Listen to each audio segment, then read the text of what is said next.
Alright, today is Assistance Day, so that means it's a light day in which I'm working on my imbalances mostly. So I gotta be training the weaker muscle groups, which are the cervical flexors to start with, and then the scalenes on the left side are also weak. So I will train them too with lateral flexion. Then I will also work on my adductors and abductors. So I got like a hip impingement. So my internal rotation on my left leg is limited. And that is because my external rotators are too tight on that side. Now, the internal rotators are basically the same muscles as the abductors of your leg or hip. So I need to do like side planks for the abductors of my left leg and Copenhagen planks for the adductors on my right leg.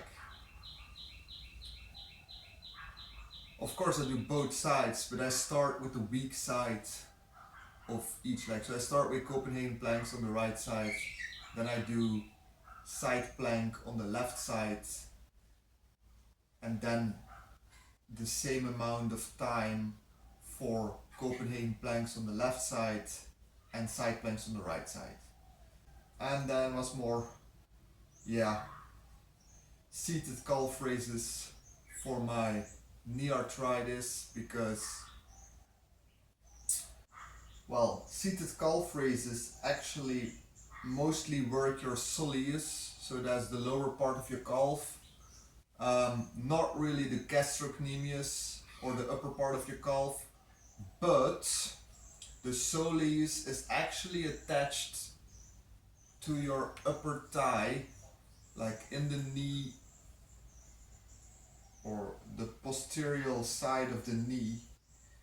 It attaches to this bone here, so it actually has a stabilizing function for the knee joint as well, the soleus. And because when you do seated calf raises, your knee is flexed, you're actually training the soleus to stabilize your knee joint in a flexed position, which you do not do when you do standing calf raises. Okay, standing calf raises can also, of course, they also train the soleus, but your leg will be in a straight position, so it's not the same. So I do those two, even though I think it's a shitty exercise. I really don't like it, but gotta do it. Gotta do what you gotta do. And I do them for very high reps. So I think about just one set of 30 to 50 reps, more like a feeder set, as Rich Piano would call it, to improve recovery and function, but not necessarily to gain much strength or muscle mass in that particular muscle. And then the last exercise will be reverse wrist curls. The reason why I'm dealing with a golfer's elbow is my shoulder impingement, because it's a biceps impingement.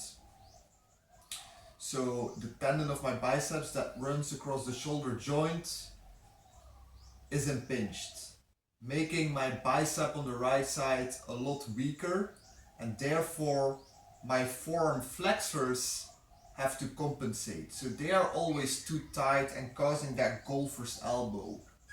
Now, there's something called reciprocal inhibition, which basically means that the antagonist of a certain muscle is always weaker if that muscle is compensating and too tight. So because the flexors are too tight, my extensors are too weak. It's like when you flex your biceps, your triceps has to relax. It's basically inhibited. So that's the principle of reciprocal inhibition.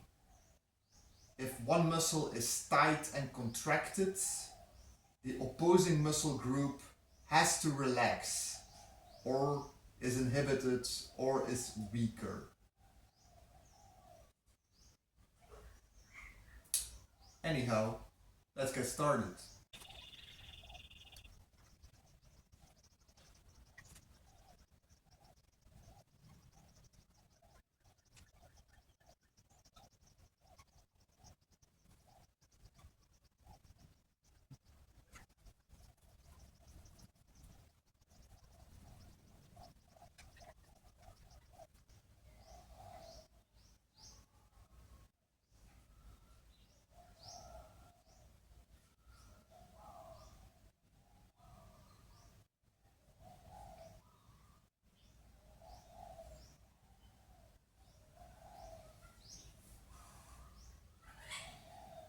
So the same concept is true for my neck, because the cervical flexors are too weak.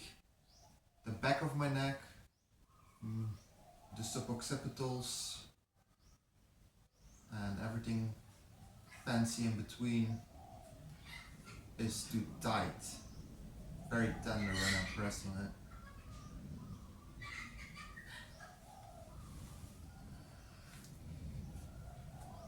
So let's first activate the cervical flexors by just looking down and tucking your chin.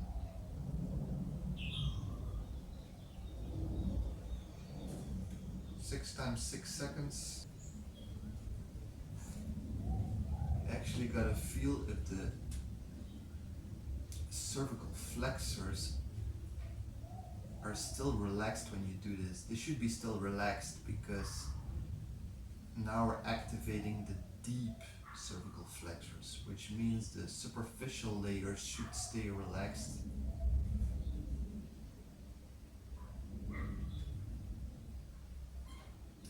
They should only start to contract when you lift your head off the bench.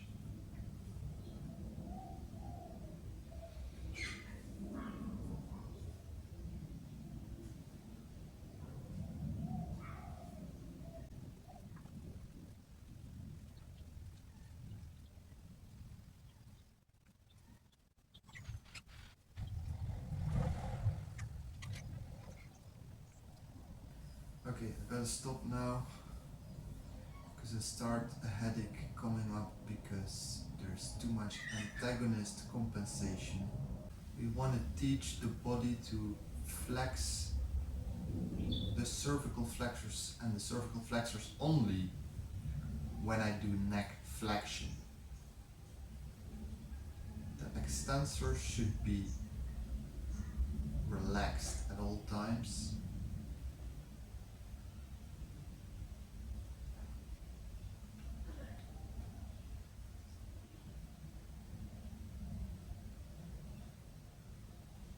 It's retraining motor control I'm doing here.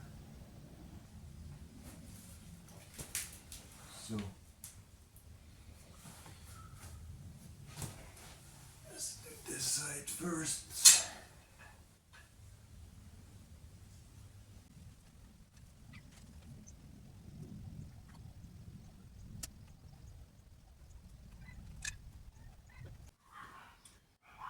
Second set, we go for full run.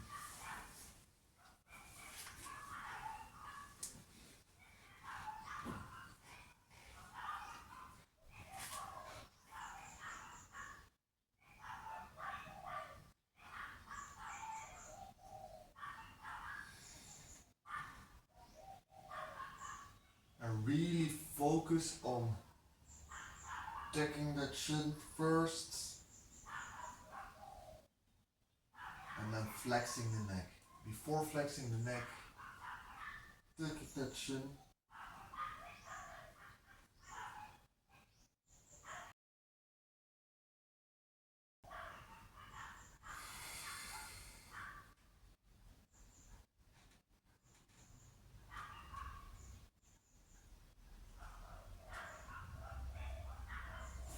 Oh, putain.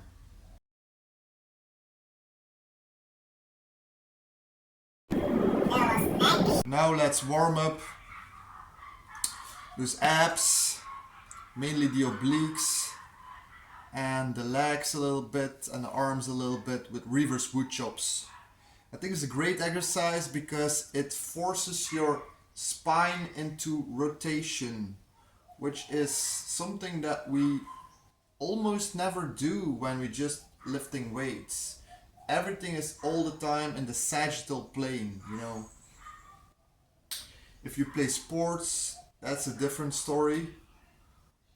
But yeah, normally the spine is designed to move in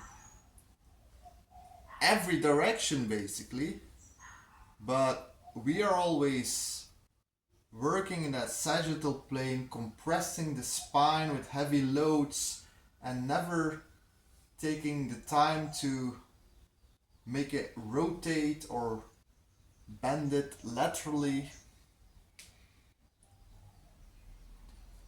And if you don't do that, I think that definitely will cause a lot of rigidity in the spine, the spinal erectors,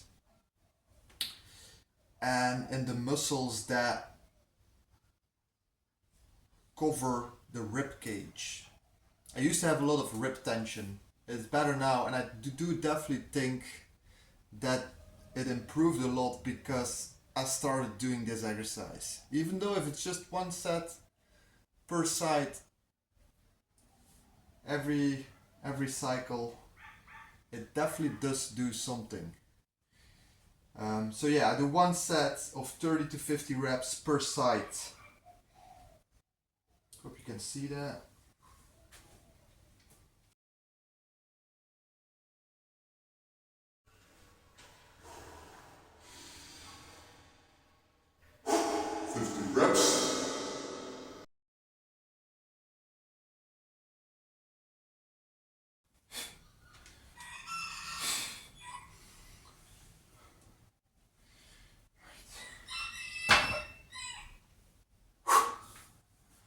Also warms up my knees a little. Because I must say in the beginning of the set I always feel my right knee a little bit. But near the end it's warm and it's fine. So it's good. I suppose. Now, time for planks. Start with Copenhagen. The right leg first. Right adductors. So we're moving the right leg onto the bench. Putting it on the bench like that. I don't do straight leg. That also seems to aggravate my knee pain. I can hold it for a pretty long time though. Like this, maybe 2 minutes.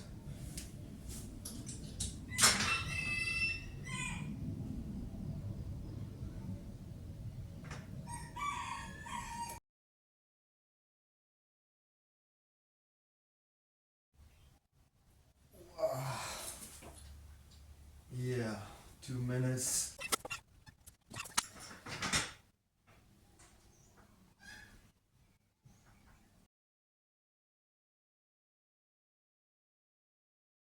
Wow, putain. Woo. Must say the difference is minimal now. I've already been doing this for some time. So, yeah, the difference right now is negligible. 2 minutes is pretty much the max for both legs. Okay, side plank.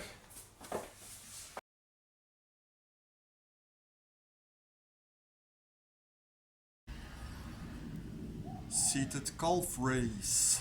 I'm gonna do 1 to 2 sets of 30 to 50 reps. Probably gonna do 2 sets, so pretty boring, especially for you, but I'll speed it up. Okay.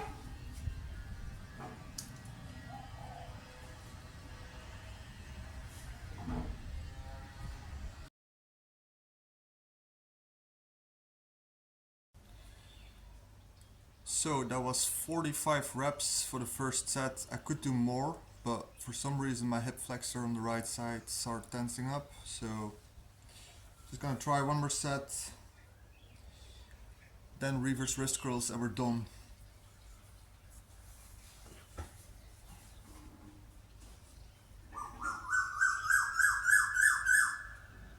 Maybe the bar is not exactly in the middle here.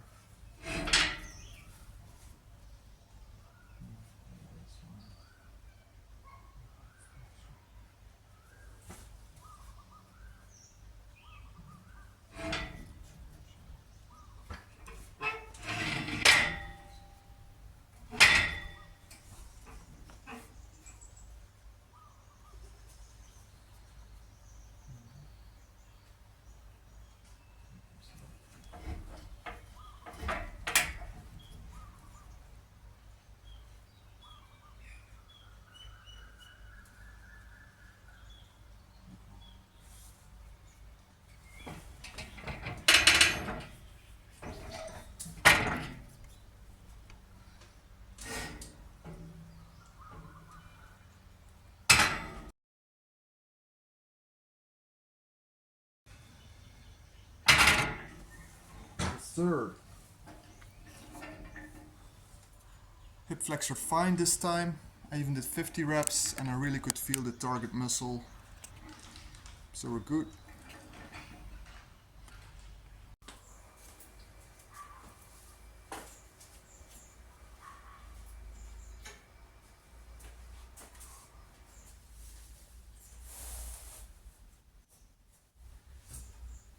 Okay.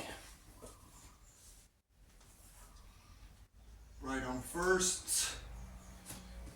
20 to 30 reps, 2 sets. Let's go.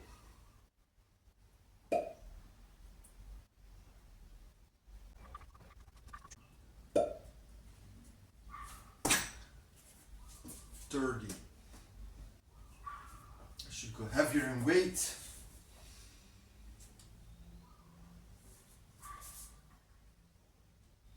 Next time.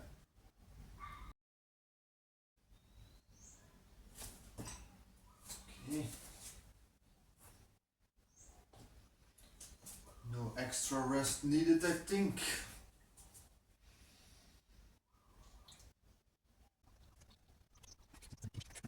Oh, 21.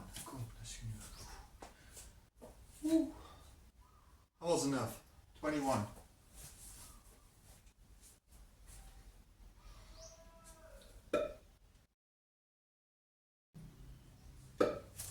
Oof. 21. Done. See you tomorrow for back shoulders.